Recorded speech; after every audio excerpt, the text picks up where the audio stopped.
So before we go into the actual clauses regarding payment matters, you need to know that there are two important things here. One is the payment types and one is the payment procedures.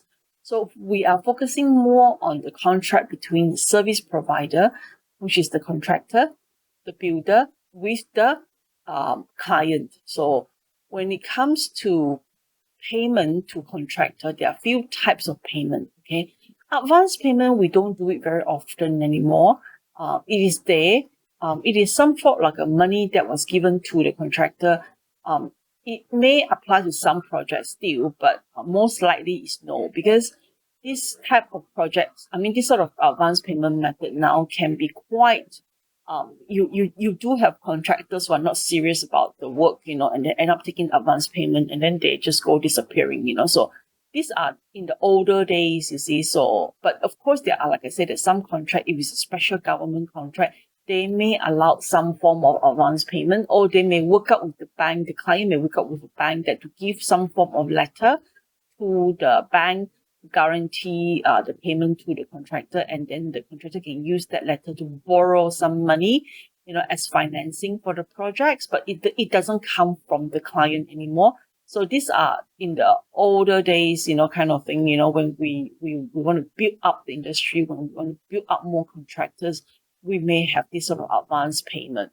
Most common payment type is the interim or progressive payment.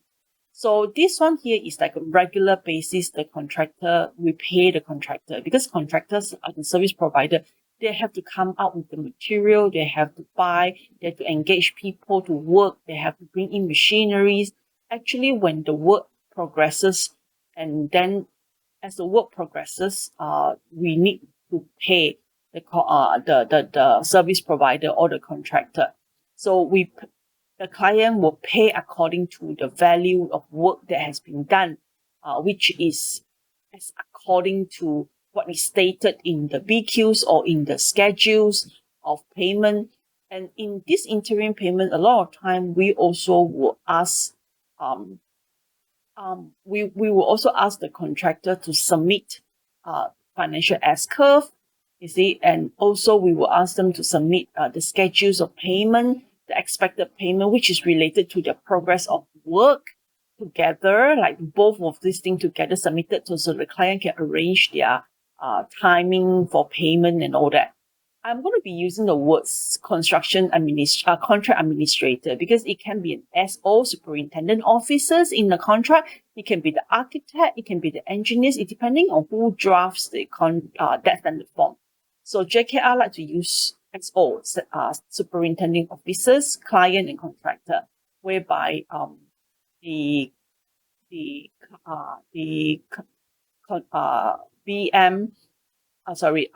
IM, PAM, CIDP that likes to use the word, just use the word architect or engineers, okay? And then client and contractor. Okay, so these are typical terms. So we lump those people who look after the contract, who administer the contract, like the engineers or project manager or architect, or SO as CA, construction administrator, contract administrator.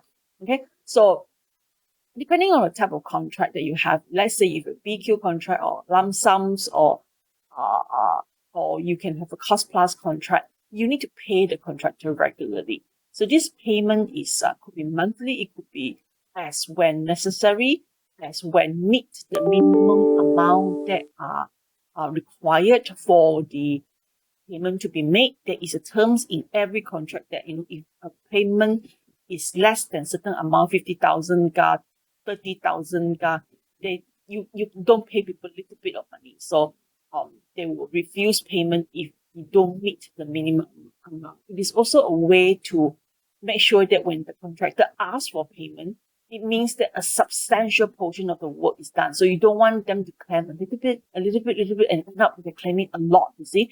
And then before you know it, they are not doing their job, but they have already claimed a big sum of amount of money already.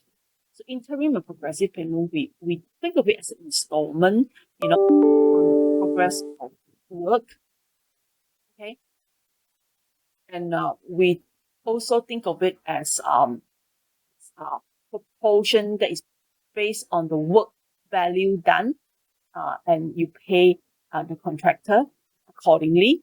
And normally, we will actually do it, like I said, at an interim level. So you can have one project, you can have 10 interim payment, you can have 20 interim payments even. See, so depending on the claims that the contractor will make. So we will talk about the word claim later on.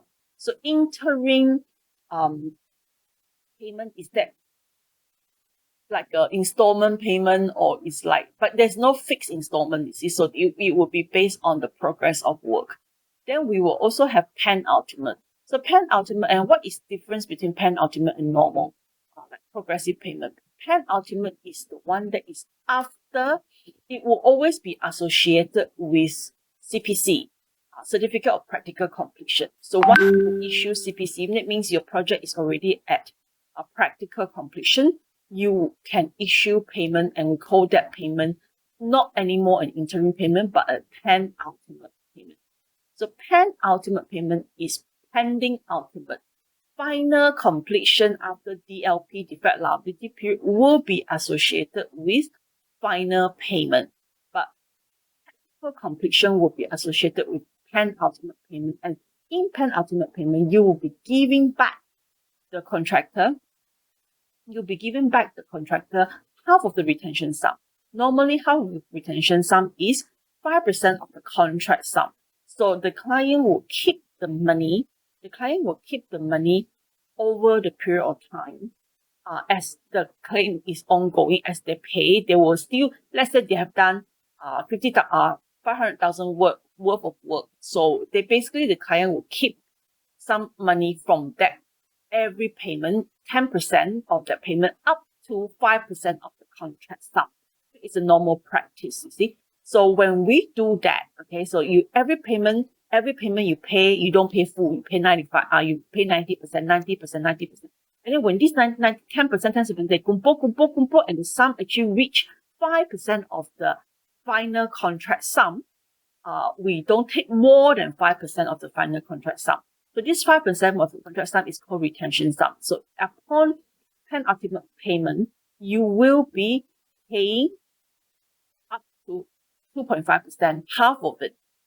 So total, the amount of money that will be all paid to the contractor will be 97.5%. There will be still 2.5% left.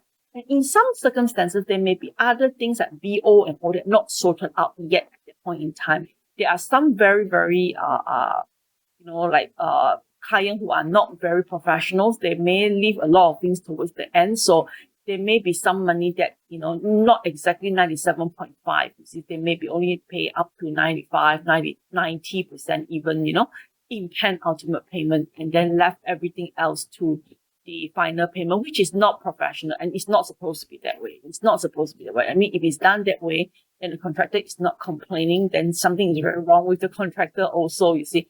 But a lot of government jobs, sometimes if it happens like there are some contractors, they don't dare to complain because they don't want to be getting into blacklisted like JKR, DID, or JBOB, so they are very, they're more take it as it is and wait for the final payment to be made, you see. So in that way, you are actually you are actually pressing on the contractor's cash flow, and that is not very healthy for them as well. So the professionally supposed to be paying up to 97.5% of the whole contract amount. And that is penultimate payment. And, you really need to look at, practical completion, like we explained in